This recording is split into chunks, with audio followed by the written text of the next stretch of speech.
buenas tardes para todos. Bienvenidos nuevamente a este seminario del capítulo Americana Latina de ASCOLA. Como ustedes saben, ASCOLA es una asociación académica basada en Alemania. La sigla quiere decir Academic Society for Competition Law.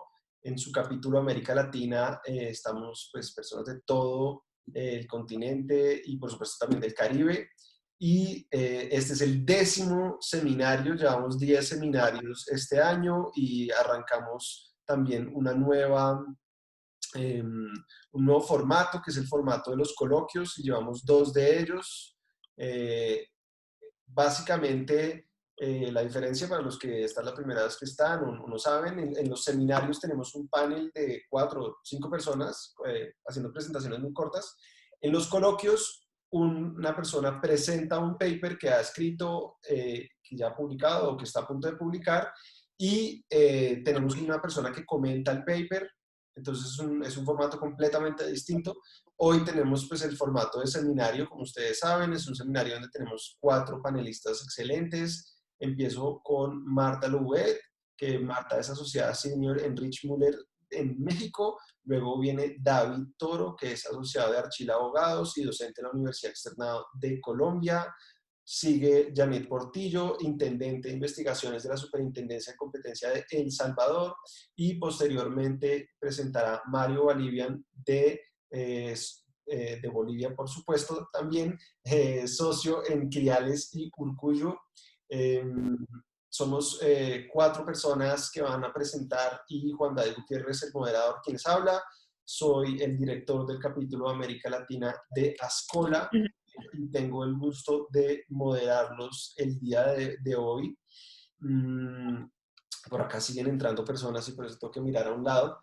Pero básicamente pues tenemos este orden que ya les contaba. Marta, David, Evelyn, Mario. Para los que acaban de llegar por primera vez a una sesión como esta, también les recuerdo que cada panelista tiene un tiempo fijo. Ellos ya saben cuánto tiempo tienen para presentar, y después va a haber una ronda de preguntas. Esa ronda de preguntas la vamos a recoger a través del chat. Entonces, a través del chat, desde ya, cuando empiecen a oír la primera presentadora y hasta segundos antes de que termine de presentar, en este caso va a ser Mario, voy a recoger esas preguntas para hacerlas, digamos, leyéndolas en voz alta a todos los presentadores, y le voy a dar una segunda opción de intervención a los presentadores para que aborden las preguntas que ellos consideren. Entonces, esa es, digamos, como la logística de los seminarios. Y les voy a contar, comienzo por Marta Louet. Marta es una persona que está en México, pero es española. Ella estudió en la Universidad Complutense de Madrid, Derecho. Luego hizo en la Universidad de París una maestría en Derecho Europeo Internacional de los Negocios. Hizo una maestría en Derecho en Queen Mary en Londres, perdón. Marta desde el año 2019 hace parte de la firma Rich Muller como asociada, y tiene más de 10 años de experiencia en el área de Derecho a la Competencia. Marta, deberías tener abierto tu micrófono y el escenario es tuyo. Bienvenido. Perfecto, muchísimas gracias, Juan David. No sé si se me escucha bien. Perfecto. Estupendo. Bueno, antes de empezar, lo único que quería decir es que esta exposición es a título personal y no representa la opinión del despacho en la materia. Y quería empezar por platicarles que, a diferencia de lo que pasa en otras jurisdicciones, aquí en México no hay un régimen particular que regule el abuso de dominancia en materia de servicios públicos. Con esto aplica el régimen general. En México el abuso de dominancia se conoce como prácticas monopólicas relativas, y ¿qué son? Es cuando varias empresas o una empresa o varias empresas con poder sustancial en el mercado abusan de dicho poder para desplazar indebidamente a otros, impedirles su acceso o establecer ventajas exclusivas a favor de uno o varios agentes económicos. En México, a diferencia de lo que pasa en otras jurisdicciones, como por ejemplo en la Unión Europea, donde, digamos, un catálogo abierto, lo que se considera como abuso, las conductas que se consideran como abuso de posición dominante, en México tenemos un catálogo de 13 conductas entre las que se encuentran restricciones verticales a precios, compras o ventas atadas, negativa de trato, depredación de precios, subsidios cruzados, discriminación de precios o estrechamiento de márgenes. No voy a dar el detalle porque tenemos un tiempo limitado, pero por supuesto si hay alguna duda al respecto la podemos ver luego en las preguntas. Ok. Entonces, aquí, bueno, yo voy a centrar mi exposición en el sector eléctrico en México, pero antes quería señalar que COFECE, que es quien va a velar por la competencia en el sector eléctrico, implementa la política de competencia en México junto con el IFT. El IFT es el Instituto Federal de Telecomunicaciones y está centrado en la implementación de la política de competencia en materia de telecomunicaciones y de radiodifusión. Para el resto de los sectores tenemos a COFECE, la Comisión Federal de Competencia Económica. Y bueno, ya entro en materia en el sector eléctrico en México. En México el mercado eléctrico, que es un mercado que, como en todas partes, se basa en cadenas de valor, estuvo muy cerrado a la competencia durante años. Y apenas con las reformas estructurales del Pacto por México de 2012, del que derivan tanto la reforma en competencia económica como la reforma energética, se empieza a abrir. En México, el operador generador tradicional, histórico, es la CFE, la Comisión Federal de Electricidad, y como parte de esta reforma energética se separa la Comisión Federal de Electricidad con el fin de fomentar una operación eficiente del sector y sujetarla a criterios de competencia en su operación. Se separa en 6 empresas de generación y luego en distribución, suministro y transmisión. La idea es que estas empresas de CFE compitiesen entre ellas y con los agentes privados. Hay que decir que en la actualidad CFE tiene alrededor del 70% en el mercado de la generación en México. Además de esta separación funcional de la CFE, como parte de la reforma energética, se establecieron reguladores técnicos con la idea de darles más independencia, y todo ello bajo un principio de neutralidad competitiva, es decir, que CFE compitiera en igualdad de condiciones con los privados. Todo esto iba avanzando hasta el cambio de gobierno, finales de 2018, principios de 2019, donde hemos estado viendo una serie de acciones en el sector que parecerían tender a buscar un regreso, una vuelta a un modelo centralizado de economía planificada basado en las empresas productivas del Estado, como CFE, como la Comisión Federal de Electricidad. Ante estas acciones, que ahora las vamos a detallar, COFECE ha estado interviniendo con el fin de garantizar la competencia en el sector. Todo esto empieza, como les decía, en 2018, cuando se empiezan a cancelar las primeras subastas eléctricas. Y uno de los, bueno, ha habido distintas acciones del gobierno. Voy a dar un repaso a las más importantes, pero por supuesto cualquier detalle, cualquier comentario adicional al respecto que tengan lo podemos ver en las preguntas. Entonces, entre las principales acciones que vemos en el sector en México en los últimos meses está la modificación de los términos de estricta separación de la CFE. Como les comentaba, CFE fue dividida en distintas empresas generadoras con la idea de que cada una de estas 6 empresas compitiese entre ellas y con los privados. Estos términos de estricta separación fueron modificados, lo cual incentiva un abuso de dominancia al volver a dar más poder a CFE. Y desincentiva al mismo tiempo la inversión privada y, bueno, otra de las consecuencias es que puede favorecer los subsidios cruzados al interior de las distintas empresas de la CFE. COFECE en 2019, en mayo de 2019, hizo un llamado al respecto para establecer y vigilar los términos para la separación legal de los integrantes de la industria eléctrica. Es la primera vez que COFECE intenta contrarrestar las medidas del gobierno en este sentido. Y COFECE recomendó que en el caso de la CFE, reestructure la composición de activos de sus empresas de generación manteniendo cierto grado de separación horizontal. conforme a lo establecido tanto en la Ley Federal de Competencia Económica como en la Ley de la Industria Eléctrica. Por otro lado, hace hincapié en que al reformar estos términos de separación se cuide que se eviten intercambios de información privilegiada y de empleados clave entre las distintas empresas. Y que se mantenga, por otro lado, la separación vertical. Como les decía, por una parte se separan 6 empresas generadoras y luego en distribución y comercialización. Esta es una primera acción del gobierno. Por otro lado, recientemente también vimos un cambio en las reglas de establecimiento de tarifas de porteo para contratos legados. Los contratos legados son los contratos aprobados en gobiernos anteriores o con anterioridad a la reforma energética. Y en junio, CFE aumentó las tarifas de transporte a los generadores de energía renovable o de cogeneración entre un 400 y un 800%. Se pueden imaginar el impacto que tiene esto en la inversión privada y en la certeza jurídica de los inversionistas. Adicionalmente a lo anterior, hace unos meses se modifican las reglas de otorgamiento de certificados de energía limpia. ¿Qué implica esto? La SENER, que es la Secretaría de Energía, es el equivalente a un Ministerio de Energía que dirige las políticas energéticas en México, decidió en octubre de 2019 publicar unas reglas para que ciertas hidroeléctricas y nucleares de la CFE obtuvieran certificados de energía limpia aún sin ser inversiones nuevas. Estos certificados fueron creados para impulsar la inversión en nuevas centrales eléctricas de energía limpia y así asegurar el cumplimiento de acuerdos internacionales de México en la materia.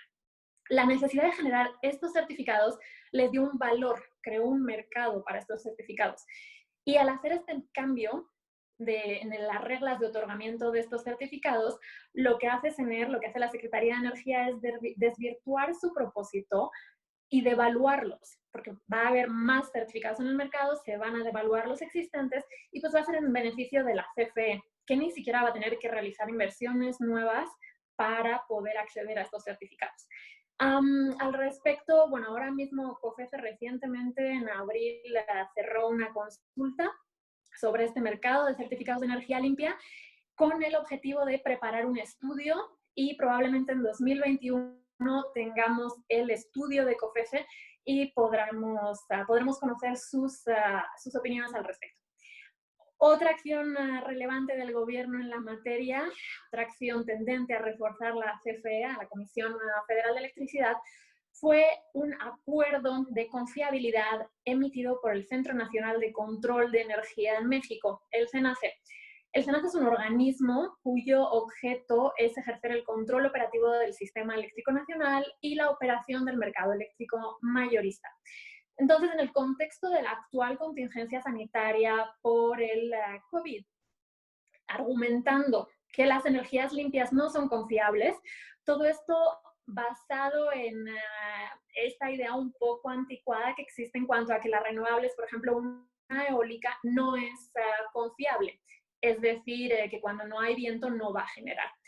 Hoy en día, pues, las energías limpias son bastante confiables, pero escudándose en estos argumentos y en el contexto de la contingencia sanitaria, lo que dice el CENACE es que va a modificar las reglas de despacho eficiente y de operación de centrales y frena los permisos para la entrada de nuevas centrales de electricidad. Al respecto, COFECE emite una opinión diciendo que esto puede tener como objetivo, este acuerdo del CENACE puede tener como objetivo el desplazamiento de generadores más eficientes sin que esté técnicamente justificado y que puede provocar mayores costos de generación e incrementos en las tarifas. A este acuerdo de confiabilidad del CENACE se suma la política de confiabilidad de la SENER, de la Secretaría de la Energía, un poco en el mismo sentido. Y digamos, también escudándose en el hecho de que las renovables o las energías limpias no son necesariamente confiables. La política, si bien no cancela la apertura de México a energías limpias, lo que sí hace es limitar el acceso a las energías limpias y sujetar su operación a condicionamientos gubernamentales. Al respecto, COFECE interpuso una controversia constitucional para los no mexicanos una controversia constitucional es un mecanismo que pretende dirimir conflictos competenciales entre instituciones. Al respecto, en junio pasado, la Suprema Corte de Justicia de la Nación concedió una suspensión temporal respecto a la aplicación de esta política de SENER, de la Secretaría de Energía. Lo que argumentaba COFESE era que esta política de confiabilidad afectaba de manera grave la estructura económica del sector de electricidad porque eliminaba las condiciones de competencia y eficiencia y favorecía a ciertos participantes del sector, léase CFE. Y por último, el mes pasado entra en vigor el Programa Sectorial de Energía para este sexenio. 2020, sexenio comenzó en 2019, 2020-2024, que deriva del Plan Nacional de Desarrollo del actual gobierno y destaca como uno de sus objetivos abiertamente el fortalecimiento de las empresas productivas del Estado, entre las que se encuentra la Comisión Federal de Electricidad, como garantes de la seguridad y soberanía energética y palanca del desarrollo nacional. De nuevo, o sea, es un documento de planificación sectorial, pero es un documento que está redactado como norma, lo cual lo hace muy confuso. De nuevo, incide en la falta de certeza jurídica y da lugar a una zona gris donde podríamos encontrarnos a funcionarios tomando decisiones escudándose en un documento que realmente no es una norma, ¿no? Como les comentaba, es un documento de planificación sectorial. Es un documento que no contempla el principio de neutralidad competitiva que platicábamos al inicio, en cuanto a que las empresas del Estado deberían estar compitiendo en igualdad de condiciones con los privados y facilita hasta cierto punto la coordinación entre los reguladores, los operadores, es decir, entre el CENACE, la CENER, la Secretaría de Energía, la Comisión Reguladora de Energía y la propia CFE, la Comisión Federal de Electricidad.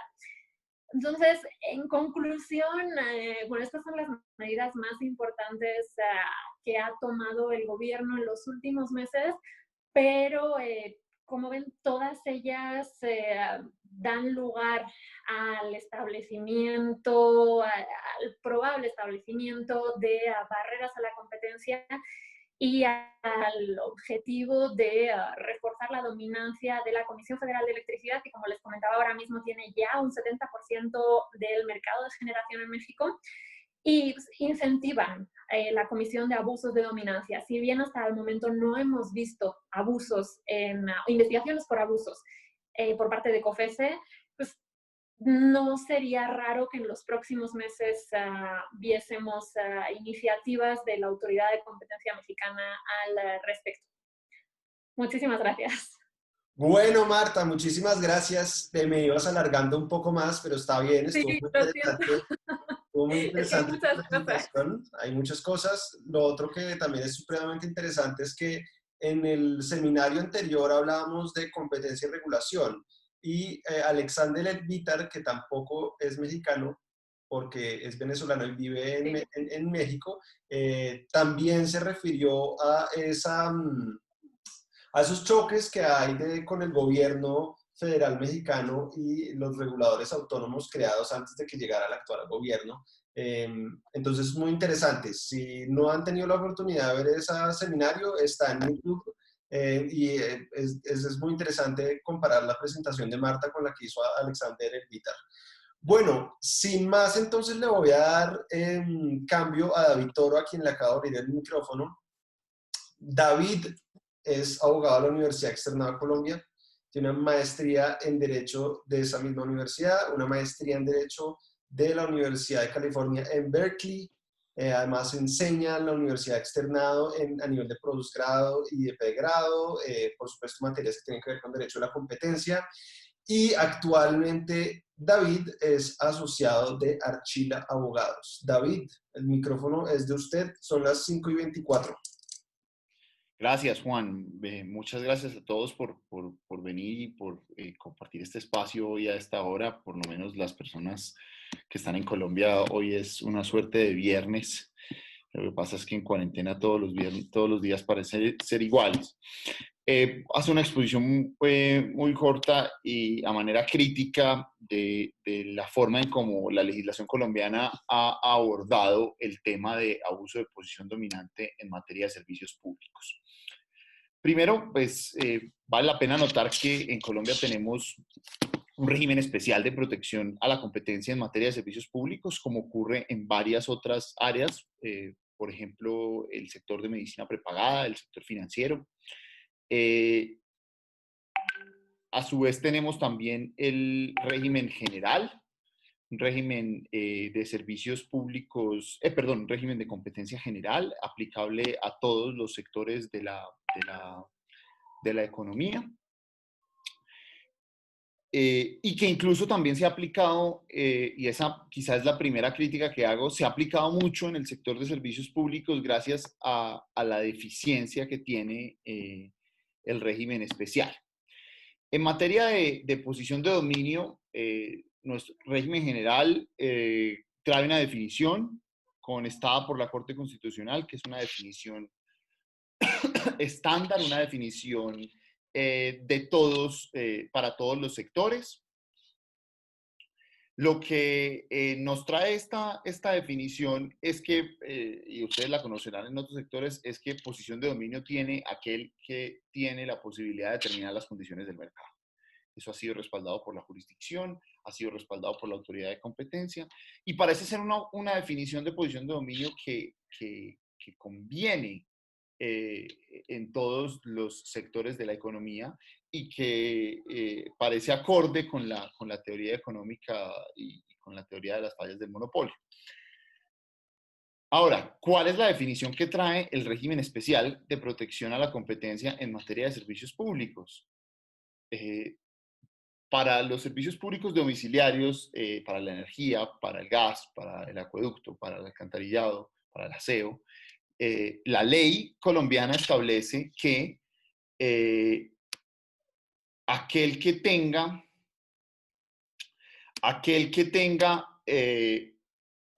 más del 25% del mercado, 25% o más de participación en el mercado, tiene posición de dominio.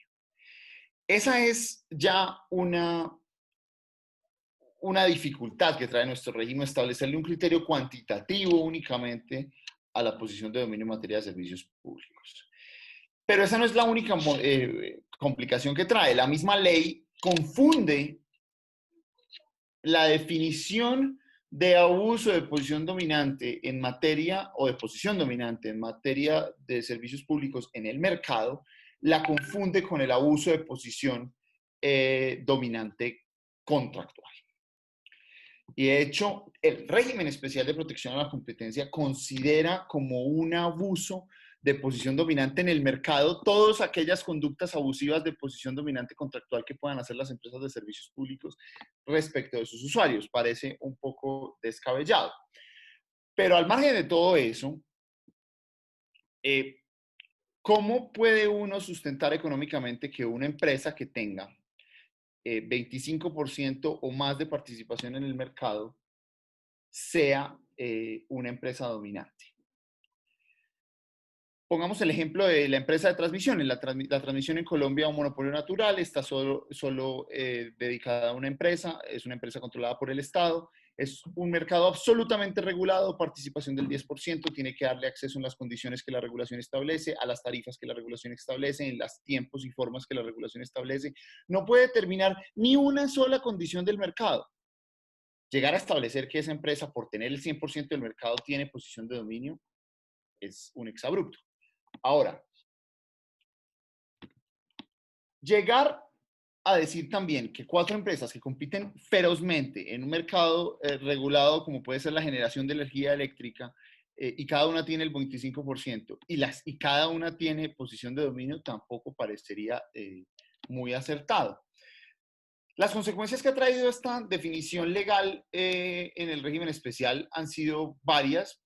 Primero, la Superintendencia de Servicios Públicos Domiciliarios, el ente regulador sectorial, cuando tenía la función de protección de la competencia y cuando era la autoridad de competencia, confundía muchísimo la regulación ex ante tendiente a promover la libre competencia como la confundía con la regulación antitrust y con la regulación que protege la libre competencia y que trae las prácticas comerciales restrictivas. Y encontramos hasta 2009, donde se cambia la función de la autoridad, una cantidad de decisiones que sancionan en materia de competencia a las empresas de servicios públicos por el simple hecho de violar aquellas normas que promueven la libre competencia, no las que establecen las conductas, entre ellas el abuso de posición de dominio.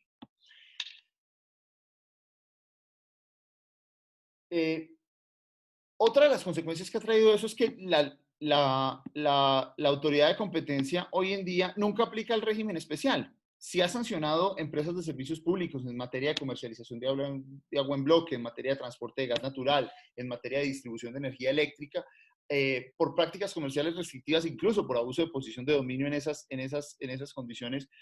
Nunca ha sancionado en materia de competencia con la aplicación del régimen general. Siempre termina aplicando el régimen especial, siempre termina aplicando el régimen general porque lo encuentra mucho más fácil de aplicar.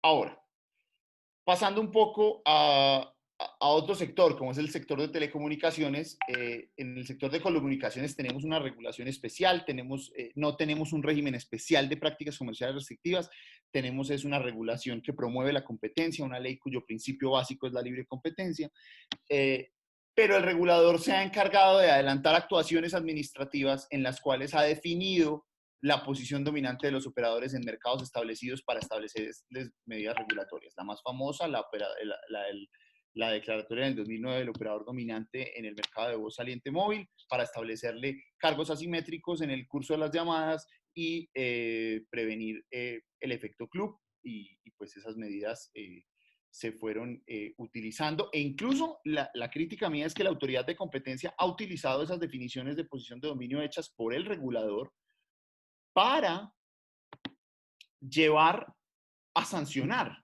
basándose incluso con la definición del mercado que ya hizo el regulador sin hacer un análisis distinto, como si la posición dominante fuera algo estático, algo que permanece en el tiempo.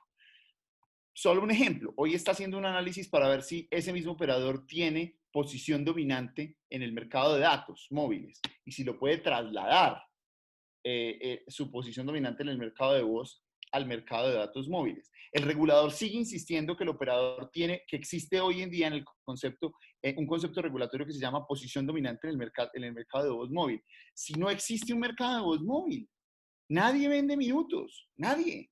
Todos los operadores de telefonía móvil regalan los minutos, regalan la voz. Ellos comercializan datos. ¿Cómo puede decir uno que uno tiene un mercado, una posición de dominio, que un operador tiene una posición de dominio en el mercado de voz saliente móvil cuando nadie comercializa planes de voz? Todos los planes de voz vienen con minutos ilimitados. Hoy la gente comercializa datos. Entonces los mercados van cambiando y yo creo, para concluir este punto y no alargarme mucho porque cuando él me regaña, yo creo que estamos en mora de discutir, por lo menos en América Latina, pero incluso en otras jurisdicciones, en Europa, en California, con el tema de las energías renovables, en Estados Unidos, estamos en mora de discutir si los criterios que determinamos para el establecimiento de una posición dominante en el mercado, para cualquier mercado no regulado, esa definición general de posibilidad de influir y determinar las condiciones del mercado, resulta apropiada, resulta justa o se ajusta a las necesidades de los mercados regulados como son los de servicios públicos, incluso domiciliarios o de telecomunicaciones. Yo creo que ese es un debate que tenemos que dar y ese es un debate muy profundo y de pronto los mercados regulados, hiperregulados como los mercados de servicios públicos domiciliarios o como el mercado de telecomunicaciones, necesita unos criterios particulares que se ajusten al mercado en particular. Muchas gracias, Juan. Bueno, muy bien, David. Muy bien de tiempo, además, se le agradece. Este tema de la ley especial en servicios públicos domiciliarios es tan viejo esta discusión y sigue, por supuesto, siendo vigente porque David pues ya nos explicó por qué, que en mi examen final de pregrado en Derecho a la Competencia me preguntaron por esto. ¿Cómo les parece? Así de viejo será. Entonces, pues bueno, sigue vigente y muy interesante además ese planteamiento final que hizo David, que también, por supuesto, pega muy bien con el anterior seminario de Ascola que fue sobre competencia y regulación. En el pasado seminario, Gabriela López de Perú explicaba cómo el regulador peruano muchas veces utilizaba herramientas conceptuales que frecuentemente usaba Indecopy, digamos, compartían algunos instrumentos. Ahora nos está hablando David de lo contrario, de cómo la Autoridad de Competencia de Colombia utiliza instrumentos conceptuales o evidencia para sus casos sancionatorios. Bueno, muy interesante la discusión. Estoy seguro que luego en el chat va a haber muchas preguntas sobre este tema porque está muy interesante. Le voy a dar paso a Janet. Ya te voy a abrir tu micrófono, ya deberías poder abrirlo. Mientras tanto, les cuento que Janet, al igual que a sus dos antecesores, está muy bien preparada. Además de haber estudiado Derecho en El Salvador, es especialista en Derecho Constitucional en España. Tiene un máster en Derecho Constitucional también en la Universidad de Castilla-La Mancha. Tiene un diploma en estudios avanzados de la misma universidad.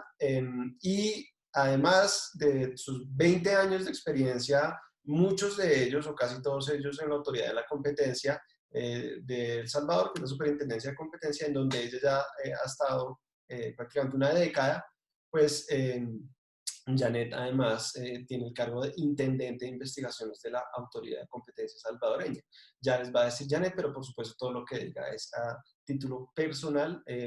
Janet, qué gusto poder tenerte esta vez como presentadora, porque has estado en otras ocasiones como espectadora, así que bienvenida. Muchas gracias, Juan David, por la invitación. Realmente me siento honrada por haberme tomado en cuenta en tan importante curso. Un saludo para todos los que nos acompañan esta tarde. Tal como tú lo dijiste, antes de iniciar deseo pues aclarar que las opiniones que exprese en este seminario son de mi exclusiva responsabilidad y no necesariamente comprometen posición institucional alguna. Quiero compartir la pantalla, Juan David, en este momento. No sé si se mira bien. Sí, solo falta que despiches presentación, nueva presentación, okay, y ya está listo. Perfecto. El caso que les voy a comentar es el caso Platinum, y al que le he denominado leading case. ¿Por qué le he denominado así? Bueno, porque este caso sentó las bases respecto a las facultades que tiene la Autoridad de Competencia de El Salvador para conocer conductas de operadores con posición dominante que tienen a su cargo el servicio público de telefonía y que además controlan una facilidad esencial. Entonces, aun cuando la conducta esté surtiendo efectos en un mercado regulado, en el mercado de las telecomunicaciones, eso no obsta para que la Autoridad de Competencia pueda conocer de estas conductas que están siendo exclusorias o están impidiendo la entrada de un nuevo competidor, como más adelante les voy a explicar. Y se dice leading case porque este criterio que fue tomado en el año 2015, que fue cuando se resolvió, fue retomado el año pasado, cuando nuevamente se sancionó a uno de los investigados en aquel entonces, que fue Digicel, por abusar de posición dominante. Bien, este caso inició en el año 2013 con motivo de unas denuncias interpuestas por Platinum Enterprises, un operador de servicios intermedios, contra 5 operadoras, Telefónica, Telemóvil, que conocido internacionalmente como Tigo, CTE Claro y Personal Claro, y también Digicel. Precisamente estaba denunciando la práctica de abuso de posición dominante por una negativa tácita a la interconexión, ya que desde el año 2010 este operador había presentado diversas solicitudes a estos operadores. Y digo una negativa tácita porque de conformidad con la regulación sectorial en la Ley de Telecomunicaciones existe la obligación de brindar acceso a recursos esenciales a cualquier operador que lo solicite. También existe esa libre negociación y la posibilidad de que el ente regulador, que es la SIGET, la Superintendencia General de Electricidad y Telecomunicaciones, pueda conocer de cuando los operadores no se ponen de acuerdo en todo o en parte de la solicitud planteada. Pero, ¿qué sucede? Y aquí es el meollo del asunto. ¿Qué sucede cuando no se pueden poner de acuerdo en todo o en parte? Porque precisamente la solicitud no es tomada en cuenta, porque presentan la solicitud al operador solicitante, pero los incumbentes demoran en responder o no, simple y sencillamente no le hacen caso o están, tráigame este documento y van a paso lento. Entonces, esto se constituye en una táctica dilatoria y fue el escenario propicio para que la autoridad de competencia dijese, bueno, eso no solamente se trata de un sector regulado y que precisamente la CIGED pudiese conocer, sino que estoy advirtiendo conductas exclusorias que sí son de mi competencia. Entonces, en ese caso, obviamente, como se trataba de una denuncia de abuso de posición dominante, lo primordial era definir si había, si para tener posición dominante, en cuáles mercados relevantes, si había necesidad de definirlos. Y los mercados relevantes se definieron en razón de las participaciones o el servicio que estaban prestando estos operadores y se constituyó el mercado relevante como el servicio de terminación de llamadas internacionales respecto de cada uno de los operadores. Aquí me afecta un poco la visibilidad.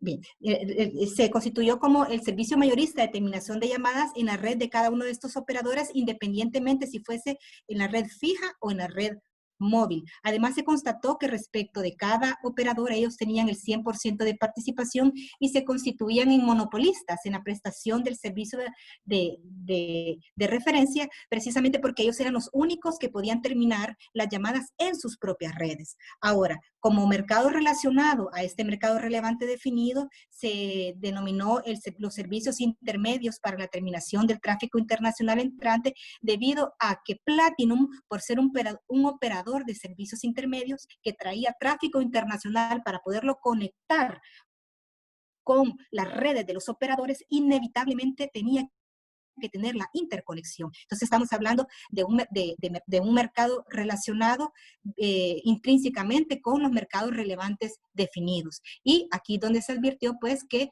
cada uno de estos operadores sí tenía posición dominante. Entonces, una vez advertido que sí hay posición dominante, sabemos que per se la posición dominante no es sancionada, sino que hay que analizar una serie de criterios. Los que se utilizaron por parte de la Autoridad de Competencia salvadoreña, además de la normativa aplicable, la ley de competencia, su reglamento, se utilizaron criterios de carácter doctrinario y jurisprudencial. Prácticamente fueron 5 los que se estudiaron para llegar a la conclusión que había abuso de posición dominante. El primer criterio que se implementó fue el de definir qué se iba a entender por tácticas dilatorias y sirvió como referente una decisión tomada por la Comisión Europea en el año 2012 respecto de telecomunicaciones polacas, porque se había comprobado que este operador estaba abusando de su posición dominante y estaba excluyendo a un competidor haciendo uso de tácticas dilatorias, como las que también se estaba conociendo la Autoridad de Competencia. ¿Cuáles? Bueno, la demora en el inicio de las negociaciones, omitían brindar información indispensable para sustentar en debida forma la solicitud de interconexión, o porque no ponían a disposición esta documentación fundamental. ¿Cuál es? La oferta básica de interconexión, los planes técnicos fundamentales o los mismos contratos de interconexión. Recordemos que en materia de telecomunicaciones, sobre todo para un contrato de interconexión, rigen ciertos principios, por ejemplo, el principio de no discriminación, el principio de transparencia, el principio de información, a efecto de que el solicitante pueda obtener toda la información necesaria para poder presentar una solicitud en debida forma. Entonces, cuando carece de toda esta información, obviamente se vuelve más demorada la solicitud, porque la justificación que daban los operadores denunciados era que Platinum había presentado solicitudes ineficientes, no conforme con los requisitos, pero el argumento de defensa de Platinum era: ¿cómo yo le voy a presentar una debida solicitud si necesito información técnica? Porque la única razón para denegar la solicitud de interconexión era que no fuese técnicamente factible, ¿no? Entonces, para presentar todo este tecnicismo era necesario contar con esta información sustancial para poderla poner así en la solicitud de interconexión, y también verificar cuál era el último contrato de interconexión y la oferta básica, para que no se le diesen a Platinum condiciones menos favorables que las que tuviesen ya con otros operadores con quienes ya tenían la interconexión y ya tenían por consiguiente una relación contractual. También se consideraron que había una demora en la entrega o el envío de borradores con mucho retraso y retraso considerable. De hecho, esta conducta se sancionó en el año 2015 y todavía para entonces faltaba que con algunos operadores que se llevara a cabo la contratación. Obviamente la autoridad de competencia en ningún momento les estaba diciendo contraten o entreguen inmediatamente la interconexión, pero sí cuáles eran las razones por las cuales se estaba denegando esta interconexión, que es un elemento, una facilidad esencial para poder terminar ese tráfico internacional entrante. También otro de los criterios que se analizó para esta práctica anticompetitiva es la especial responsabilidad del operador dominante. Este criterio, además de que es un criterio sostenido por otras autoridades de competencia, es bien importante que nuestro máximo ente contralor de la legalidad de los actos de la administración, que es la Sala de lo Contencioso Administrativo, ha avalado este criterio y ha establecido que todo operador dominante tiene un especial deber de obrar con diligencia a efecto de no limitar la competencia. Esto lo dijo en un caso resuelto en el año también 2011, cuando conoció respecto del sector de de energía eléctrica, que por efecto de tiempo no lo voy a explicar, pero al final les dejo ahí unos links para que ustedes también conozcan otras resoluciones. Otro de los criterios también que se utilizaron para analizar este abuso de posición dominante era que el establecimiento de la interconexión de redes como un recurso esencial para la prestación del servicio intermedio es fundamental, ya que sabemos que en materia de telecomunicaciones el efecto de redes es esencial y por consiguiente, si no se goza de interconexión, un operador, sobre todo el que presta el servicio de un servicio intermedio, no puede ser atractivo afuera, no puede venderse de mejor forma porque no tiene cómo terminar las llamadas con los dueños de las redes, que son los operadores de acceso, ¿verdad? Entonces, la interconexión definitivamente es un insumo importante hasta para definir el mercado relevante.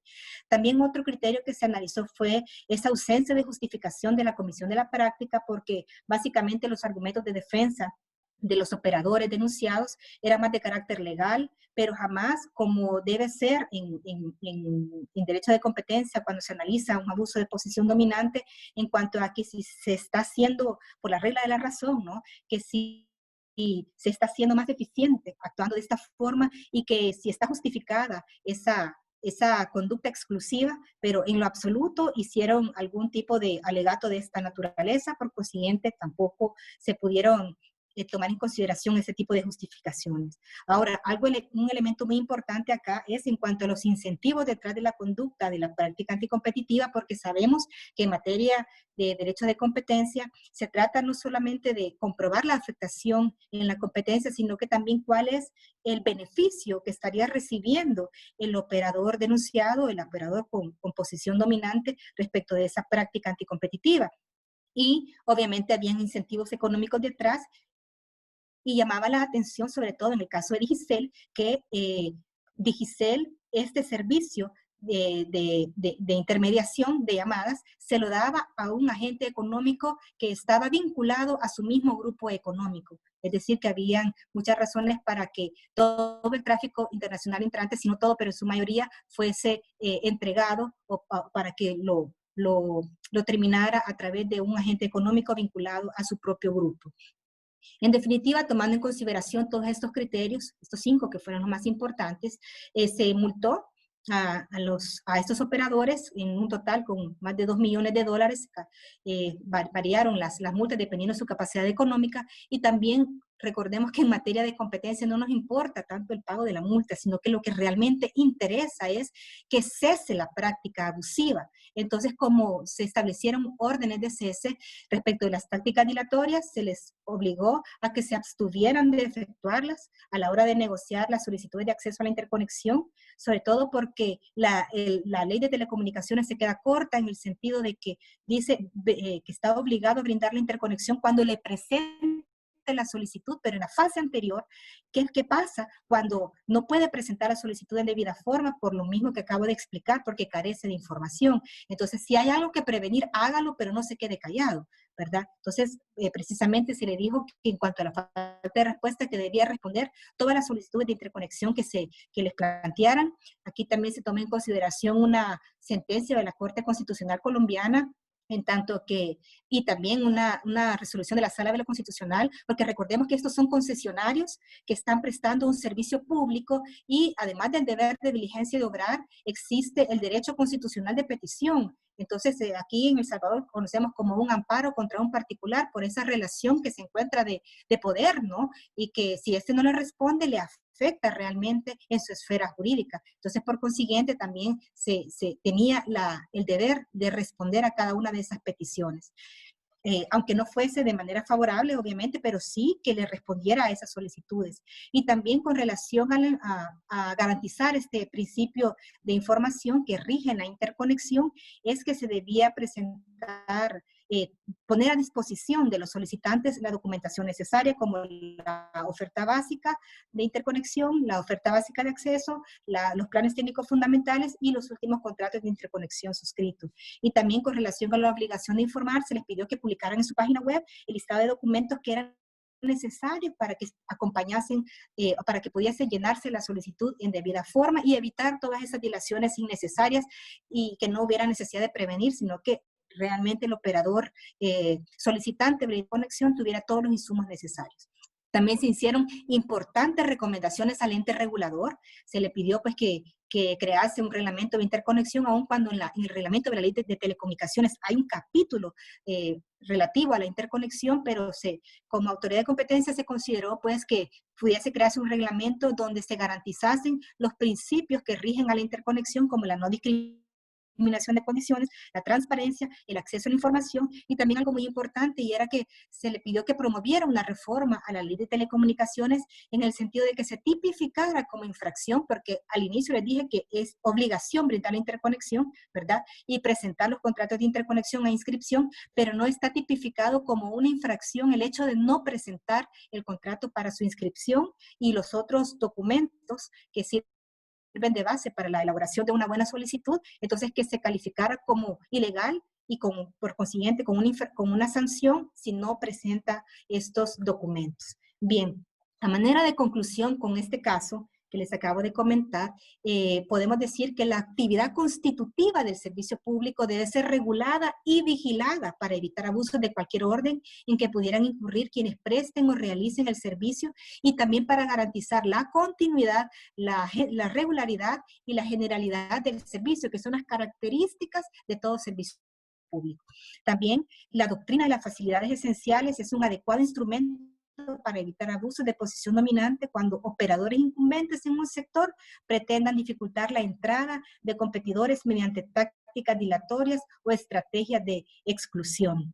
Y también aquí es bien importante reconocer la complementariedad entre la regulación ex ante y la norma de defensa de la competencia ex post, de modo que la calificación de ciertos recursos como facilidades esenciales venga siendo definida directamente por la primera, es decir, por la regulación ex ante, o que pueda derivarse a través de la aplicación de la normativa de competencia, dependiendo cuál sea la vía más efectiva.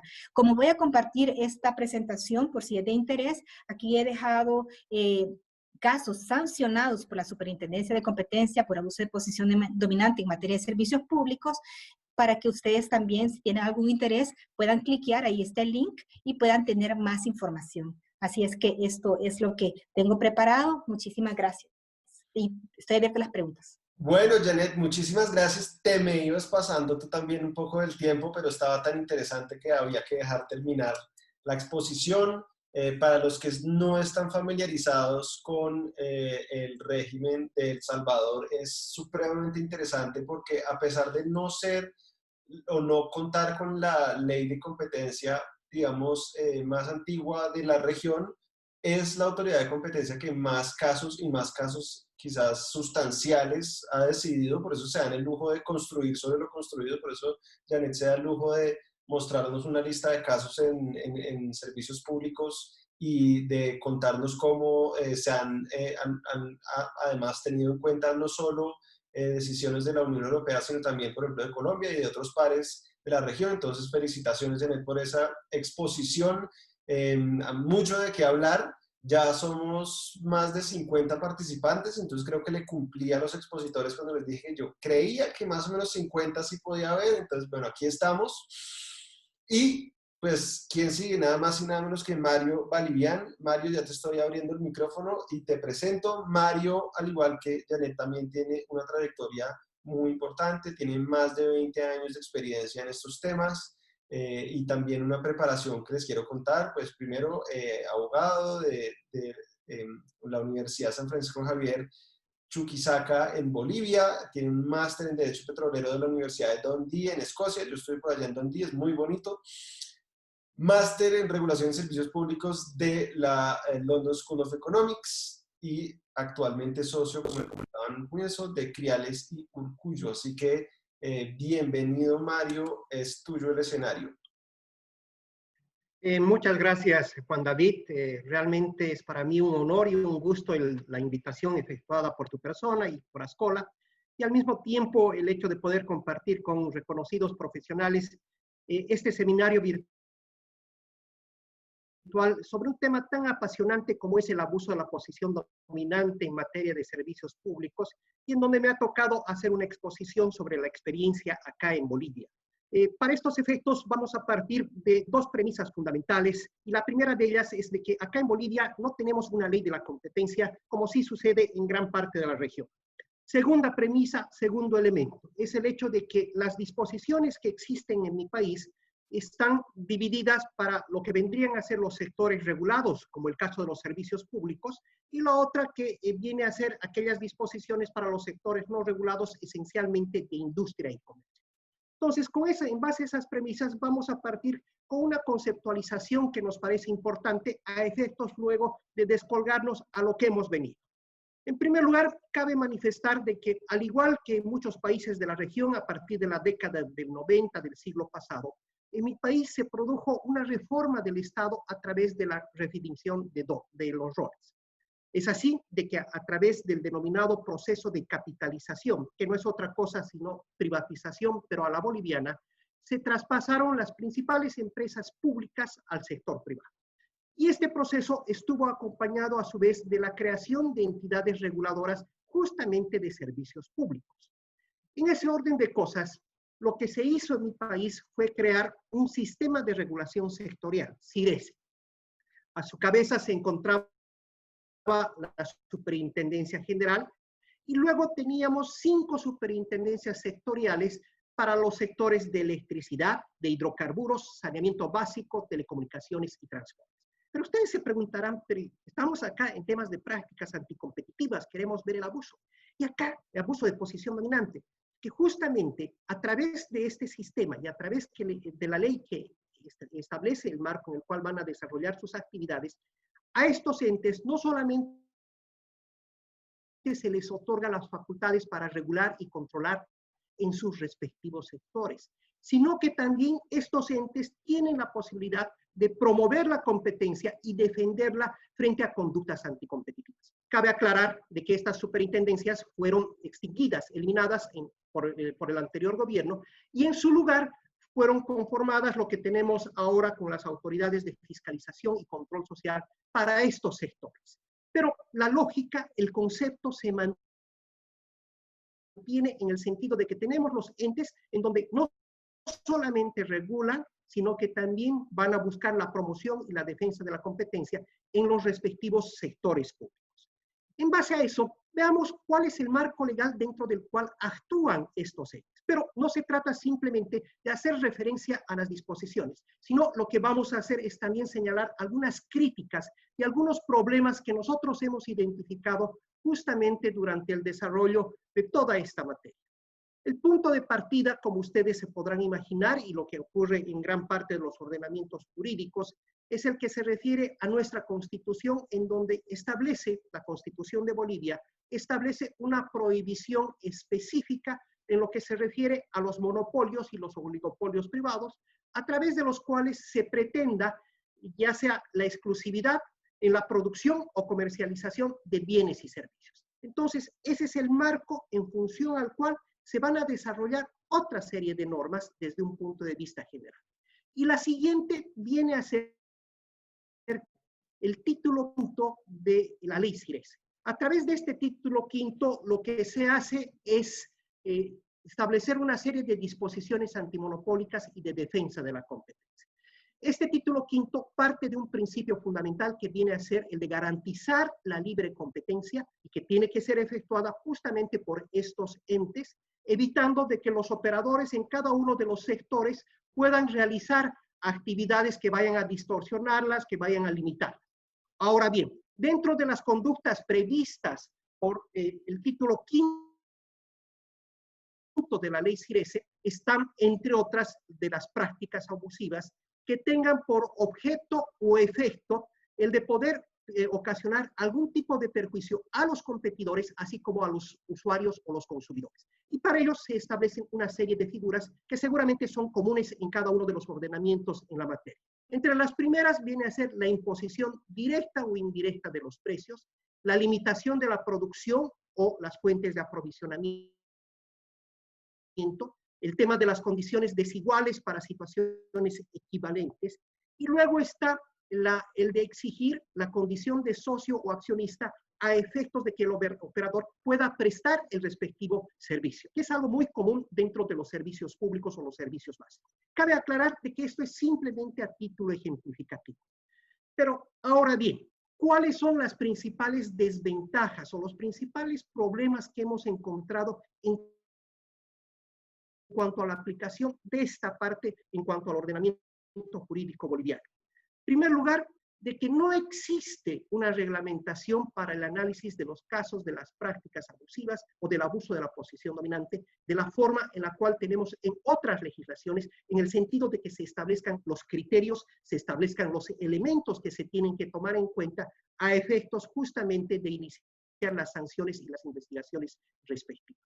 Ahora bien, eso no implica de que no hayan habido casos. Por el contrario, y particularmente en estos sectores de servicios públicos, servicios básicos, se han presentado una serie de casos, pero para ello, al principio hemos tenido que utilizar y recurrir a lo que eran los precedentes internacionales y muchísimo a lo que era la norma.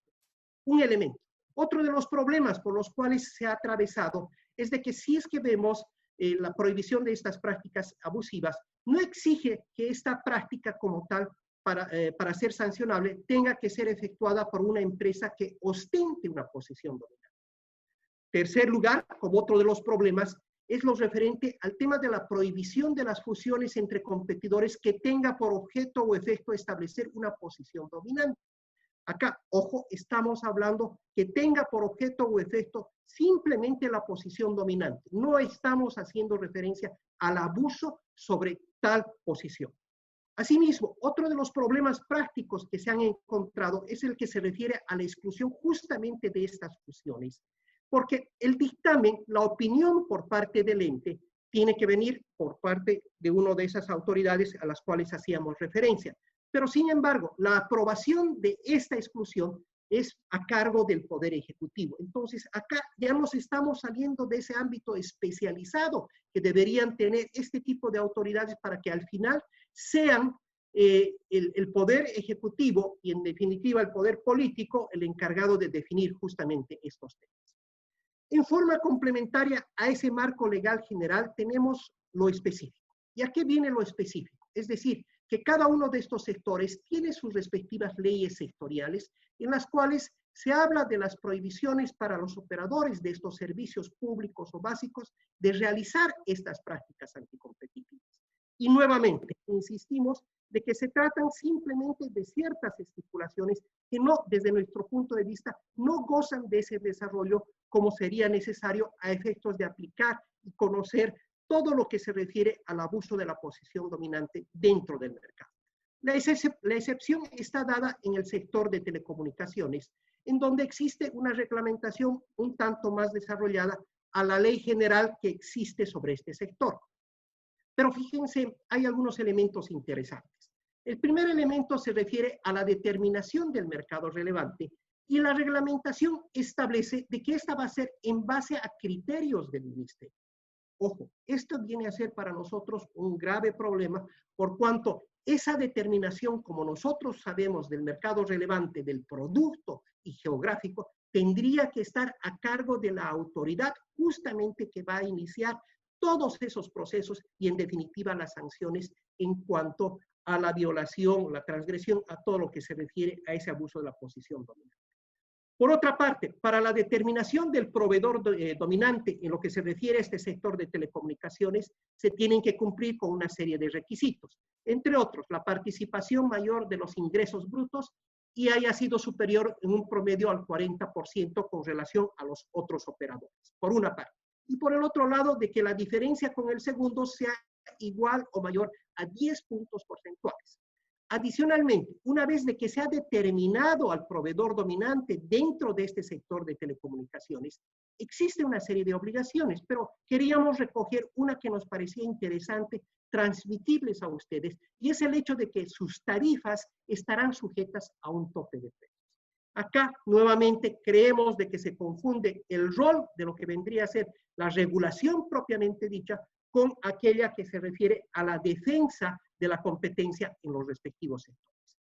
Ahora, a todo esto tenemos, como ustedes se podrán imaginar, una serie de contratos, una serie de derechos que son otorgados para que los operadores puedan prestar servicios dentro de estos sectores, dentro de estos servicios públicos o básicos. Y dentro de esos contratos se establecen una serie de cláusulas antimonopólicas y de defensa de la competencia. Si bien no hay algo específico relacionado con el abuso de la posición dominante, pero se establecen algunas estipulaciones como el de mantener cuentas separadas para diferentes tipos de servicios, la prohibición de los actos discriminatorios, y un elemento interesante es que en caso de infracción a las mismas, se podría dar inclusive la revocatoria del derecho respectivo, vale decir, de la concesión o la licencia que habría sido otorgada a efectos de realizar las operaciones en el respectivo sector. Ahora bien, ya para ir cerrando a manera de retos y desde nuestro punto de vista, ¿qué es para nosotros importante? Es el hecho de que haya un mayor desarrollo normativo sobre el abuso de la posición dominante y particularmente en materia de servicios públicos por el carácter, la naturaleza y la importancia que tienen estos servicios. Como les había expresado, en mi país, lamentablemente, no existe ese desarrollo como esperaríamos y como sucede en otras regiones. Un segundo elemento que para nosotros es importante es el hecho de no confundir los temas regulatorios al momento de aplicar algún tipo de sanción por las infracciones que se vayan a cometer con los temas de defensa de la competencia, particularmente en los referentes al abuso de la posición dominante, que es lo más común dentro de estos servicios públicos. Y uno que ya viene a ser desde un punto de vista más genérico es el hecho, desde nuestro punto de vista, de la importancia de contar con una ley de la competencia en mi país lo más pronto que se pueda. Les agradezco por su atención, quedo atento a cualquier consulta, duda o crítica que puedan tener. Muchísimas gracias. Mario, muchísimas gracias. Debo reconocer que solo David Toro cumplió estrictamente su tiempo, los demás se me pasaron un poco, pero en todo caso estuvieron muy interesantes las presentaciones. Ya hay preguntas para todos y voy a empezar a leerlas, aunque me va a dar el lujo de hacer una pregunta a Mario, que yo sé que además alguien más la planteó, y es que Mario al comienzo y al final de su presentación asevera que en Bolivia no hay una ley de competencia. De hecho, si ustedes buscan en el blog de la librecompetencia.com, Mario publicó hace un año un artículo que decía ¿por qué necesitamos una ley de competencia en Bolivia? Para los que no somos bolivianos, Mario, nos genera mucha curiosidad tu afirmación porque en Bolivia existe una ley, un decreto supremo del año 2008 que establece unas conductas anticompetitivas, unas sanciones y una autoridad que las ejerce, y existe una legislación especial para determinados sectores, como explicaste tú, y eso es, pareciera ser un régimen de libre competencia como la mayoría de nosotros lo conocemos. Pero guárdate esa respuesta porque luego hay más preguntas y no quiero robar tiempo. Pero entonces, voy a empezar a leer las preguntas que están en el chat. Voy a leerlas despacio porque hay bastantes. Para los expositores, tomen sus apuntes. Hay algunas preguntas que están dirigidas expresamente a ustedes, otras que van dirigidas en general. Ustedes escojan qué quieren responder. De una vez le digo, David Toro tiene un montón de preguntas. Comienzo por acá, David. David, ¿por qué hay países que regalan minutos pero venden y compiten por los datos como en Colombia, pero en otros que los datos son ilimitados y si hay diferentes planes de voz? ¿Será que por la tarifa de interconexión entre los diferentes operadores, que es muy alta en Panamá y baja en Colombia? Una pregunta ahí de mercado. Otra para David de Ángela. En el caso del servicio voz móvil, la composición de mercado no se puede definir de acuerdo con quienes usen ese servicio, aunque esté incluido en los planes y muchas veces ilimitado. El hecho del uso del servicio sí genera efectos de red, ganancias para los incumbentes y poder de mercado. Hay una pregunta que no aparece para todos, pero que hace Marco a Janet. Janet, ¿cómo lidiar con el abuso de posición dominante considerando la existencia de un programa de integridad y de compliance? Otra pregunta para David que no está para todos, pero va por acá. Dos preguntas, una abierta para los expositores. ¿Qué es lo más idóneo? ¿Que el Estado monopolice los servicios o que exista un oligopolio? Y esta pregunta creo que va para Marta. Dos, ¿sectorizan en México las tarifas? Una pregunta para Janet. ¿Esa conducta la llevaron a cabo los 5 operadores de forma igual? ¿No pensaron verlo también como práctica absoluta? ¿Esa conducta era solo contra Platinum Enterprise o también era contra otro intermediario? ¿Por qué las multas son distintas a la práctica? Si la práctica es la misma, depende del tamaño de la empresa. Bueno, hay muchas preguntas. Por aquí Javier hace un comentario que voy a leer porque no lo entiendo. Muy explícita Janet Portillo en su intervención. Luego Javier me tendrá que explicar qué quiere decir que es explícita. Supongo que es un compliment, como dirían los gringos. Giovanni Morales, en Colombia hay cargos de terminación por tráfico no móvil. Otro de Giovanni, ¿tienen en Colombia obligación de llevar contabilidad separada entre servicios de telecomunicaciones ofrecidos? ¿Se prohíben subsidios cruzados entre mercados en los que participa un operador dominante o solo entre servicios? Por acá siguen las preguntas, pues ya se va a acabar. Una de José Alfredo Jaramillo para su amigo David. ¿La resolución CREG 80 es de competencia de la SIC o de Superservicios? ¿Quién castiga la violación a sus reglas de comportamiento en Colombia? Bueno, ahí tienen. Una pregunta para Mario. Al no haber ley de competencia, sino la ley CIRESE, ¿cómo se investigan las posibles conductas que afectan a la competencia en sectores distintos a los regulados por CIRESE?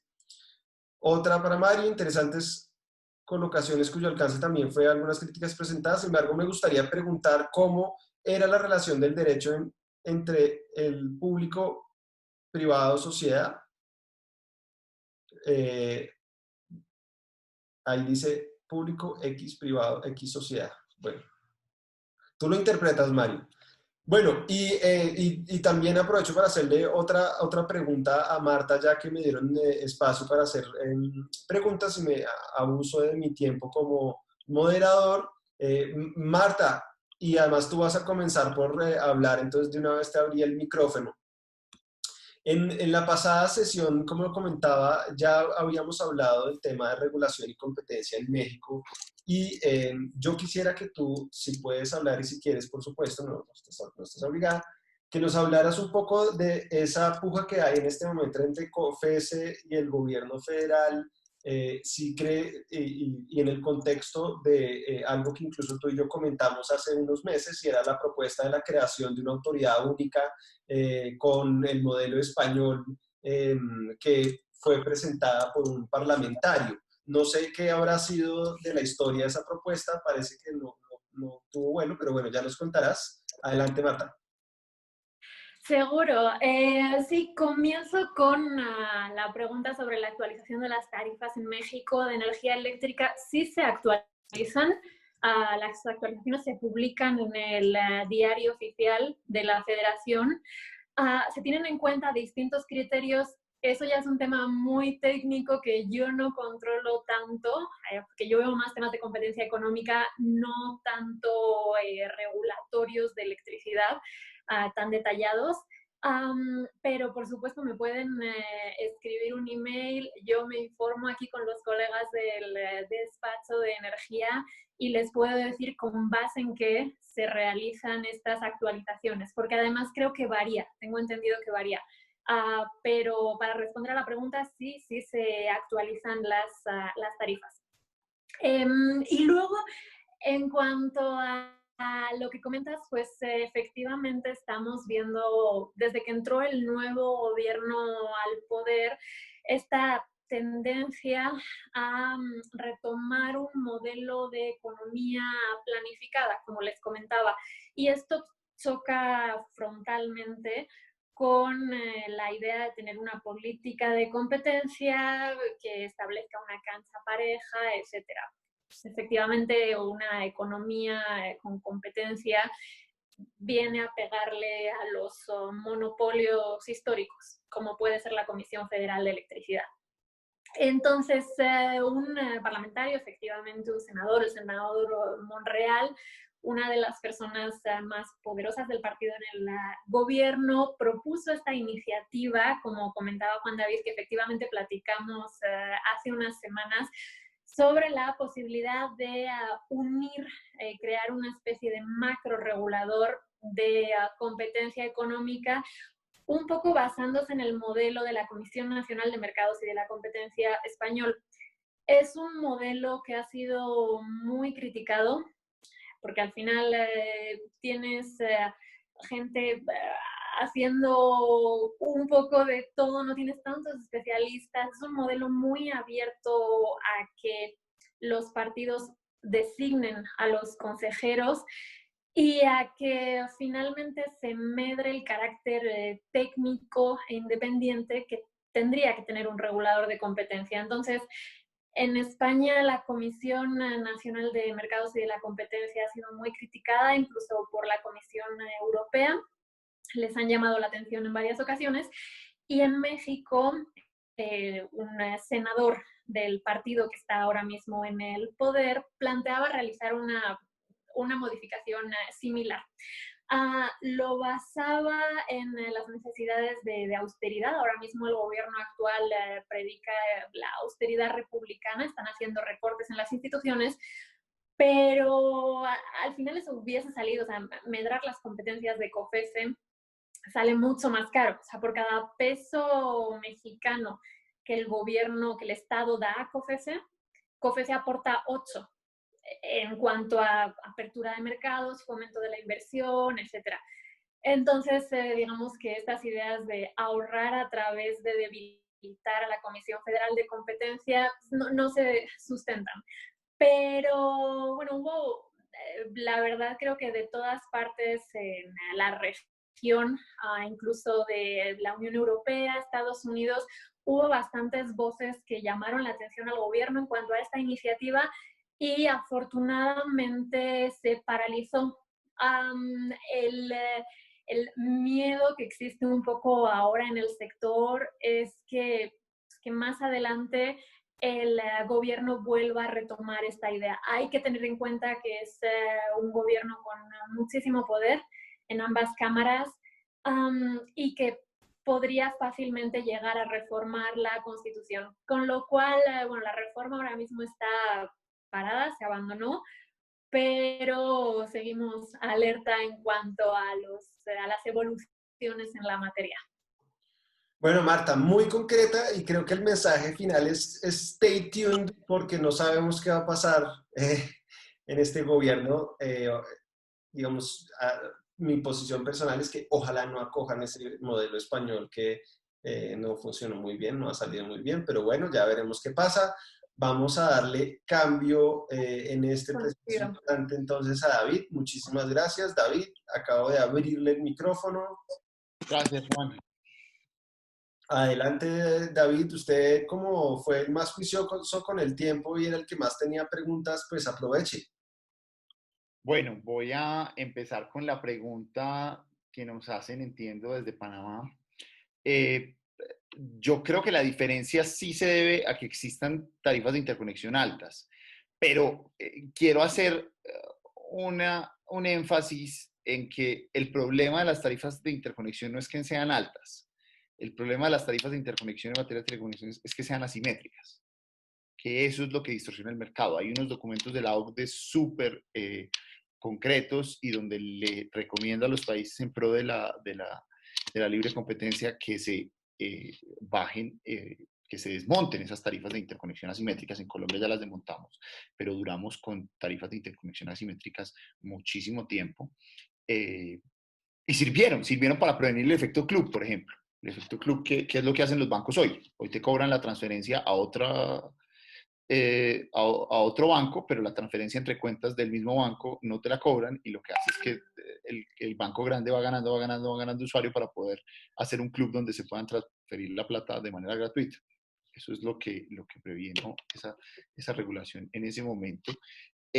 Porque los minutos salían más caros a otro operador, pero es que en Colombia, por ejemplo, ya no existe eso, ya nadie habla por teléfono. Habla mucha gente por teléfono, pero nadie cuenta cuántos minutos se gastó porque son ilimitados. La otra pregunta que tengo, aquí las estoy viendo todas, la de Ángela Noguera, que no entendí si era una pregunta o un comentario. Yo entiendo que haya un mercado detrás entre los operadores de un tráfico de minutos y es un mercado que vale muchísima plata y por el cual se pelea hoy en Colombia. Pero créame que en Colombia por lo menos ningún operador de telecomunicaciones toma sus decisiones de mercado pensando en los minutos. Todas las ofertas de mercado están pensadas en los datos, todas las decisiones de mercado están pensadas en los datos y los celulares se comercializan pensando en los datos. Todo el que quiere contratar servicios de telecomunicaciones piensa en los beneficios y en los datos que le van a dar. Los datos son el elemento con el cual se compite en el mercado. Por los minutos ya no se compite. Por eso es que es un elemento aparte, diría yo. Que si hay cargos de terminación por tráfico no móvil, entiendo que en un momento hubo, pero ya no hay. Esa pregunta no la tengo tan clara. Yo creería que ya no hay, además porque la telefonía no móvil en Colombia casi toda se maneja por IP, que es un sistema de datos que manejan los mismos operadores de telefonía, entonces no es de telefonía móvil, entonces entiendo que eso no es así. Frente a la pregunta de la contabilidad separada y de los subsidios cruzados, la ley de telecomunicaciones expresamente sanciona, no es materia de competencia, pero como una infracción regulatoria, la prohibición de subsidios cruzados y la contabilidad separada. Artículo 64, numeral sexto, creo, de la octavo, tal vez, de la ley 1341 de 2009. Y creo que tenía la última pregunta del gran José Alfredo Jaramillo. Un abrazo grande, José, desde Cali seguramente.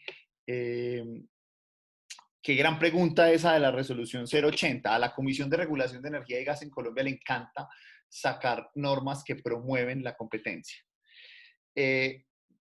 Pero yo creo que todas esas normas, así como las muchas que están contenidas en las normas de telecomunicaciones, en general no son normas que sean consideradas como normas antimonopólicas que prohíban las prácticas restrictivas de la competencia. Yo creo que son las que son competencia exclusiva de la superintendencia.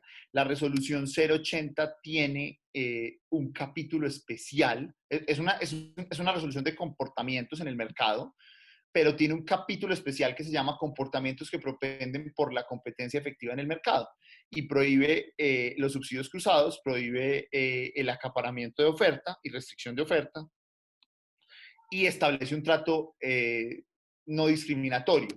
Yo creo que de esas tres conductas, la de restricción de oferta se puede establecer como una conducta antimonopólica si es un acuerdo o si es un abuso de posición dominante. Lo mismo la discriminación, pero si no fueran así con estas características, yo creo que serían unas meras infracciones regulatorias que son sancionables por la Superintendencia de Servicios Públicos. La verdad, yo no veo a la Superintendencia de Industria y Comercio como autoridad de competencia metiéndose a sancionar por unas normas que propenden por la competencia efectiva. Y lo digo porque hay muchísima regulación de la CREC y de las otras comisiones de regulación y, por ejemplo, muchísima regulación en materia de telecomunicaciones, tanto la ley como la regulación de la Comisión de Comunicaciones, que propenden por la libre competencia y tienen como orientación la libre competencia, pero de ahí allá que esas sean comportamientos antimonopólicos que restrinjan la competencia en el mercado, no sé, no lo veo, porque además en ese capítulo me hace falta la categoría de abuso de posición de dominio en una de esas conductas, o, por ejemplo, en la de restricción de la oferta, debería haber un acuerdo para eso, porque si uno solo restringe la oferta, pues el otro no, entonces no hay restricción de la competencia. Yo creo que es más una infracción regulatoria. Y creo que eso era todo, Juan. No sé. Muy bien, David. Le abro el micrófono entonces a doña Janet Portillo. Janet, te hicieron unas preguntas muy precisas sobre tu caso. Adelante. Muchas gracias. Antes, gracias a Javier Galarza, porque le pareció explícita la exposición. Creo que ha sido un desafío tratar de acotar lo más que se pueda, ¿verdad? En 7 minutos, o como dijo Juan David, 10. Si no, han apagado el micrófono. Bien, con relación a las preguntas, que si la conducta fue llevada a cabo por los 5 operadores de forma igual, no fue llevado de manera idéntica, pero sí todos los 5 implementaron tácticas dilatorias. Ahora, bajo modalidades distintas en el sentido de que, por ejemplo, como pudimos advertir, las multas más altas fueron para Telefónica y para Digicel, porque estos hicieron una omisión total respecto de las solicitudes, no respondieron a ninguna y fueron como más de 5 desde el año 2010. El caso se empezó a conocer en el 2013, se sancionó en el 2015, y respecto de los otros operadores, al 2015 que se sancionó el caso, sí lograron la interconexión. Por ejemplo, el caso Claro, llegaron a alegar, ¿verdad? Ya en la parte final del procedimiento, de que ellos habían brindado la interconexión, entonces como especie de que se tomara como una especie de atenuante. Entonces son una serie de aspectos conductuales que se tomaron en consideración para poder imponer la multa correspondiente. Entonces sí hubo modalidades distintas, y también en el caso de Telemóvil ya se había iniciado la solución alterna de conflicto ante la CIGEP, pero no se había logrado porque la CIGEP consideró que la solicitud no había estado planteada en forma debida, tal como lo exige la ley, y aquí hubo una situación muy importante que por razón del tiempo no lo pude exponer, pero hay un voto disidente por parte de un miembro de la junta directiva de la CIGEP que no estuvo de acuerdo con que no se conociera más bien que se exonerara a Telemóvil, se declarara improcedente esa solicitud, se declara improcedente más bien la solicitud de la solución alterna de conflicto, porque consideraba este miembro de la Junta de que para Platinum era necesaria la información, y por el hecho de que Telemóvil no le estaba brindando los planes técnicos fundamentales, la oferta básica de interconexión, entonces sin esa información no podía presentar la solicitud en debida forma. Entonces también eso llevó a la autoridad de competencia a tomar en consideración que estaba dentro de su ámbito de conocimiento para poder todavía analizar estas tácticas dilatorias que se convertían en la creación de obstáculos a la entrada de un competidor. Y también, por supuesto, siempre se toma en consideración la capacidad económica de cada agente sancionado, y por eso es que se hizo de manera distinta. Ahora, cuando preguntaban acerca del programa de compliance en el caso de sanciones por abuso de posición dominante, eso es efectivamente cierto. De hecho, se hicieron indagaciones y advertimos que en un caso peruano se impuso un programa de clemencia, ¿verdad?, de carácter obligatorio para unos agentes económicos que habían abusado de su posición dominante, pero en el caso de la superintendencia, el programa de cumplimiento todavía está en desarrollo, porque para esto, obviamente, como va a implicar un costo para el agente sancionado, hay que garantizar que no se vayan a vulnerar derechos. Entonces, el programa de cumplimiento también tiene que estar debidamente establecido, de la terna que vayan a presentar los operadores sancionados, si es la adecuada, y esa la tendría que revisar la autoridad de competencia, y una serie de aspectos de carácter técnico, por decirlo así, y operativo, que hay que ir, pues, modelando para que el programa de cumplimiento que pueda revisar en su momento la autoridad de competencia sea realmente efectivo. Así que no ha habido a la fecha, no existe ninguna sanción por abuso de posición dominante, ni siquiera por acuerdos entre competidores en el que se haya obligado a los sancionados a que ellos adquieran un programa de cumplimiento, o que ellos elaboren un programa de cumplimiento y que sea vigilado, monitoreado por la autoridad de competencia, como sucede con otras autoridades.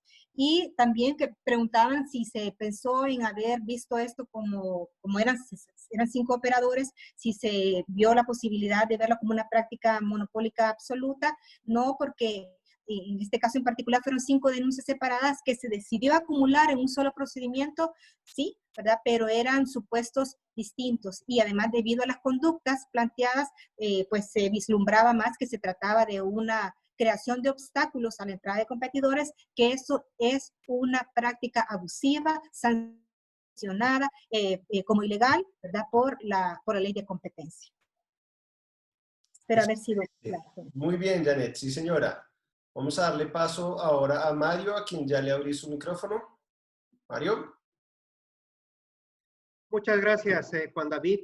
A ver, hay una pregunta bastante interesante por parte de Manuel y nos pregunta, ¿qué pasa con los sectores no regulados? Es decir, lo que hemos hablado es todo lo que se refiere a los sectores regulados de servicios públicos en donde existe toda esa estructura, todo ese armazón jurídico. Al respecto, Manuel, dos aspectos, dos puntos. El primero de ellos, para los sectores no regulados, como vendrían a ser industria y comercio, básicamente lo que existe es un decreto supremo, es del año 2009, es el decreto supremo 29519.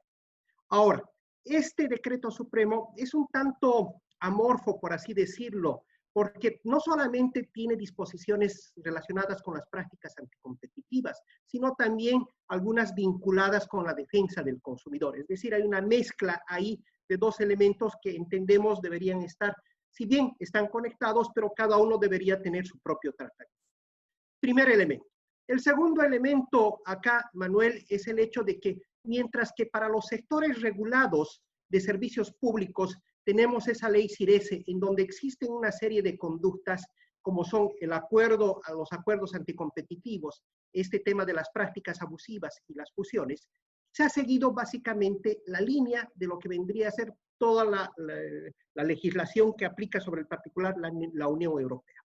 Pero para este otro caso, para este otro ámbito que vendría a ser de los sectores no regulados, nuevamente, básicamente de industria y comercio, no se ha seguido la misma línea, sino por el contrario, las prácticas que están sancionadas y que en definitiva van a estar sujetas a algún tipo de sanción son las prácticas anticompetitivas absolutas y relativas.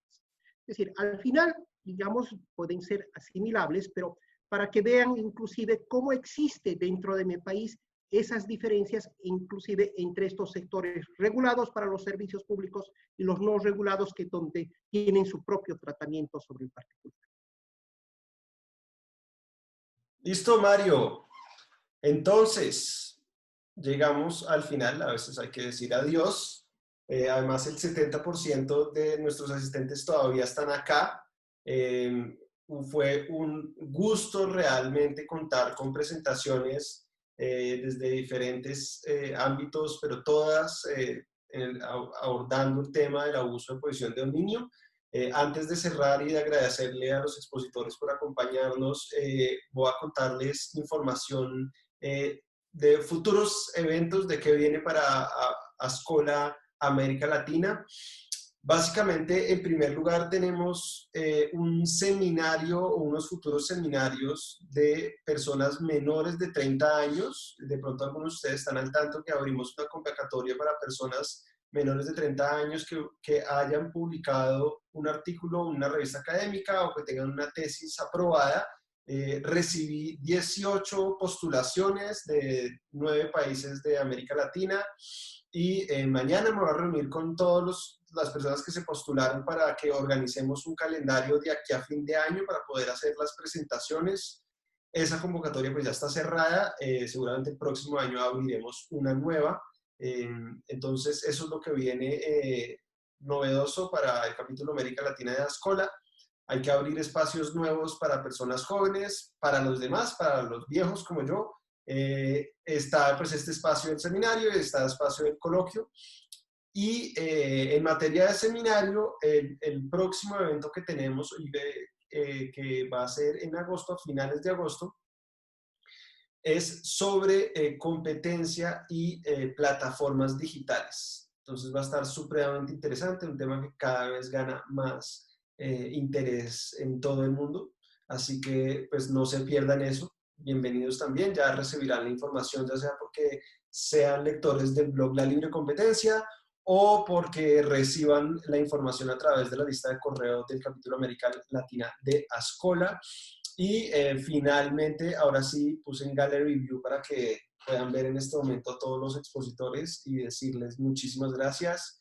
Pasamos de México y toda su variedad de tacos y chiles a otra tierra también del maíz en El Salvador, con sus papusas y frijol refrito que extrañamos tanto los visitantes de El Salvador, pasando a la nevera bogotana, donde está David Toro en este momento, que está cumpliendo 482 años de existencia en la ciudad de Bogotá. Y bueno, finalmente Mario está en Bolivia, pero no está en un lugar frío de Bolivia, como algunos imaginarían, está en Santa Cruz de la Sierra, en una zona baja, digamos, de Bolivia, tropical, al lado del río Piraí, si no estoy mal.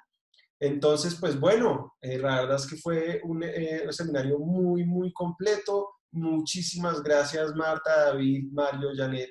Espero que vuelvan no solo como expositores, sino que también asistan a los futuros eventos. Y nos vemos pronto. Muchísimas gracias. Chao a todos.